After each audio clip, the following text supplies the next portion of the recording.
How's it going, everybody? I'm Sam Lee, reading for writer Devin Rardin, and welcome to Gaming Instincts. The video game industry is not immune to the constant emergence and disappearance of new technological advancements and trends. We have grown past the cartridge era and moved into the disc forms of interactive entertainment, and even that has already one foot out the door. The digital marketplace has replaced or will replace discs, which has also led to the emergence of streaming. Everywhere we look, there's a new streaming service from Game Pass to Ubisoft Plus to EA Play. Xbox Game Pass has over 25 million subscribers, which is not surprising since it has over 100 titles, including day one releases of Microsoft's biggest games, like Halo Infinite and Forza Horizon 5. While Xbox sprints into the future, PlayStation relies on old tricks, boasting the exclusivity of premium AAA games from well-established developers. Honestly though, now that Xbox is ramping up its exclusivity lineup with the likes of Starfield and Redfall, assuming it being day one free release for Xbox Game Pass, it is getting harder and harder to encourage anyone to buy a PlayStation. That is not to say that the PlayStation 5 is a mediocre console or its games are lackluster. It is more of a practical argument since Xbox Game Pass is an easier pull, $15 a month for hundreds of quality games, as compared to buying PS5 games, which are $70 each. The folks at Sony know this, and they know the tides of the industry are shifting to the service model. It is rumored that PlayStation is finally stepping into the future with Project Spartacus. The project supposedly combines PlayStation Plus and PlayStation Now into one gaming streaming service, with 3 different tiers. The thing about Spartacus is that it is sitting on a shiny pedestal, destined to catapult Sony into the future. While Sony fans have been waiting for this announcement, in reality, it is not going to be as good as we had hoped. PlayStation has a lot to live up to since Xbox Game Pass is a huge success, and top-notch games continue to be added to the service every month. They're entering a race where the competitor has had a whole lap lead. When I think about Spartacus, I see 2 roads stretching out ahead of me. One leads to a haven of iconic PlayStation games at one low price, where the biggest day one exclusive titles fall into the gamer's hand, no strings attached. It is a place where you can play games from all across the PlayStation era with a frame rate upgrade to boot.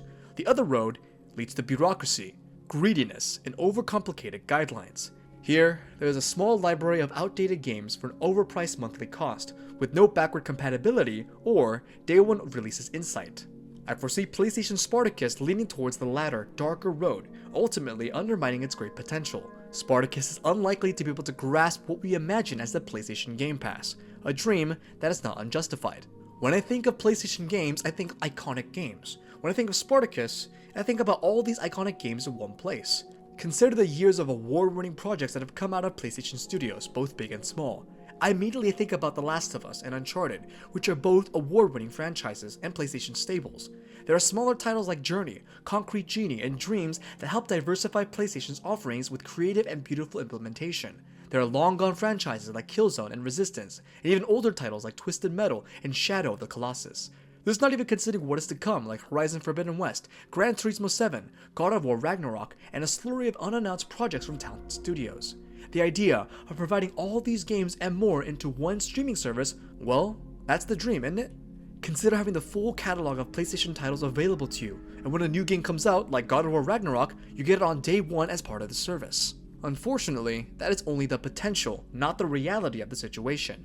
PlayStation Spartacus has been done a disservice by being called names like Game Pass competitor and Game Pass rival. We are making PlayStation Spartacus into something it is not. There is no way that Spartacus will reach Xbox Game Pass levels of consumer satisfaction right out of the gate. Microsoft has had 5 years to perfect and expand its streaming service into what it is today. If you expect Xbox Game Pass out of the PlayStation Spartacus, you're going to be wildly disappointed. And this all begs the question, what is PlayStation Spartacus? If we take the rumors at face value, then it is simply an integration of PlayStation Now and PlayStation Plus. PlayStation Now has several PS2, PS3, and PS4 games to stream, and PlayStation Plus offers free games every month. Note that those free games will never include, for example, Horizon Forbidden West on day one. Paul Tassi from Forbes argues that PlayStation Spartacus is more of a rebranding than a competitive streaming service, and it is difficult not to disagree with him. Let's take a look at Spartacus's tier structure to see how exactly it will disappoint. If the rumors are true, players will have access to all PlayStation Plus benefits at the first tier. PlayStation Plus is not a game catalog unless you count the PlayStation Plus collection, but that is only 20 older PS4 games. Plus includes a few free games every month, online multiplayer access, and PlayStation Store discounts. That is not Game Pass. It is just PlayStation Plus as it is right now. The first tier of Game Pass is already much better because it actually offers access to a streaming service, something Spartacus is putting behind a more expensive tier. The second tier is more what we can come to expect from a streaming service, a catalog of PS4 games, but even that sounds somewhat limited. Again, the first tier of Xbox Game Pass has a catalog of 100 games across multiple generations, a first tier that is so much better than Spartacus' second tier. Along with these PS4 games, the second tier will also have some PS5 games with a caveat of eventually. That is the biggest indication that Spartacus will not have day one PS5 games.